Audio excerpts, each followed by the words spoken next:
Donc, bonjour Sophie de Nespresso Boutique Bar. C'est situé où ça?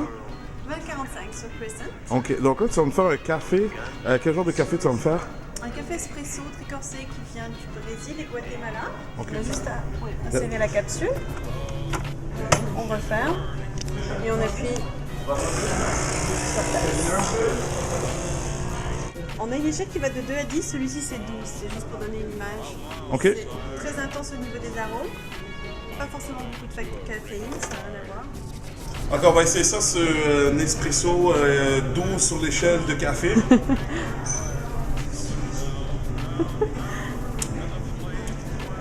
C'est très fort.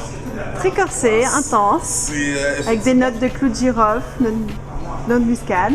oui, je goûte la Ouais. clou de girofle. Tu as pu apprécier la créma sur le dessus, Oui, oui, oui. grâce aux 19 barres de pression de la machine. Absolument que j'apprécie tout ça en même temps. Écoute, avec ça, on dirait que je vais rester éveillé jusqu'à demain matin. Non, pas du tout, il n'y a pas de Non. risque. Il est excellent également cappuccino, café latte, Et qu'est-ce que tu me suggères de manger avec ça? un carré de chocolat Nespresso. Ou de venir à la boutique au Évidemment. bar. J'ai l'impression que si j'amène ça à une date, Je risque de partir avec. Là, ce qu'on va faire, c'est qu'on va faire un beignet de fleurs de courgette. Donc, en premier, il faut enlever le pistil dans le milieu. Donc, vous voyez ici. ok. J'aurais jamais cru tremper une fleur dans une pâte à frire Ouais, pour ensuite la frire. ça, c'est bon. Ce qui est bien, c'est quand la tige est longue, on la tient comme ça un petit peu par la tige au début. On la tourne dans l'huile. Ouais, légèrement croustillant et mou au centre. Caviar d'aubergine. Dans le fond, c'est une purée d'aubergine. On cuit l'aubergine au four. Et puis, donc on met un peu de jus de citron sur l'aubergine. On la cuit au four. Ensuite, on fait une purée avec. Bien assaisonnée.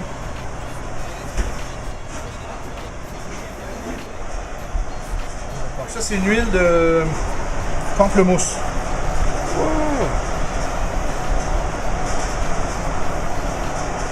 La marque O, ils font des super bonnes huiles.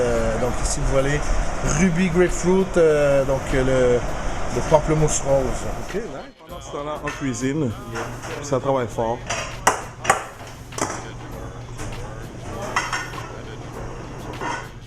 Dis-nous, c'est qui même ce monsieur-là? Là? C'est Philippe Boulanger, alias Boulenstein. Lui, il est chef exécutif au Club de golf privé de Saint-Bruno. Club de golf privé? Oui, Serge Chabot. Toutes les marques qui vont là. C'est un club privé à Saint-Bruno, un des plus beaux à Montréal, au Québec. Avec les chefs là, puis lui, il est reconnu pour être un chef comme à l'ancienne. Hardcore? Old school, là. Ah, Ouais, old school. hardcore. Là. Comme si c'est Dans comme les années- une terreur de la Gordon terreur. Ramsay, il n'y a rien là. Le Boulenstein, là, wouh! Mais ça marche, la cuisine, c'est by the book, c'est ça la coche. Je sais même pas s'il faut pousser, s'il faut tirer. Moi, je tire, mais il y en a il y a deux écoles. Tu vas voir des. Moi, je suis allé sur YouTube, là. C'est soit. Moi, je vais comme ça, c'est plus doux pour la lame que si tu pousses. Et je vais. C'est autant de coups dans ce sens-là que dans ce sens-là. La pierre, il faut la mettre premièrement dans l'eau. Ouais. Au moins. Jusqu'à temps qu'elle soit quand même bien émisée, là. Après ça, Une heure? Ouais, une bonne demi-heure au moins. Après ça, l'idée, moi, ce que je fais, c'est que je m'arrange pour que je puisse avoir un robinet pas loin. Là. Ça, c'est l'idéal. Là. Des fois, tu réussis à mettre assez sur base de lavabo, tu tournes le robinet, tu as un petit filet d'eau dessus. Guillaume de Lille, des mouleurs, la boutique est sur Laurier. Avant, ils faisaient ça chez eux. Ah oui, Lui, il a enregistré. il est sur Twitter et puis il est sur Facebook. Pas vrai? Oh, ouais, puis Il aiguise des couteaux? Ah, puis il est vraiment top. Bonjour mademoiselle. Bonjour, moi c'est Eric Castre, je suis stagiaire au Primavera depuis quelques temps. Alors, je vais vous présenter mes petites bouchées ici qu'on appelle des petits croustillants de risotto. Alors j'ai plusieurs stades, hein. J'ai celle-ci, C'est qui est quoi le ça? risotto tout court finalement, un risotto qu'ils ont un peu compacté avec du lait finalement. Après ici vous l'avez pané mais surgelé, parce que sinon ça accroche pas au riz. Et puis finalement vous l'avez cuit et frit. Et ça, c'est délicieux, c'est fondant, chaud et c'est magique. C'est super bon. Et puis ça en France on n'a pas. Donc vive le Primavera.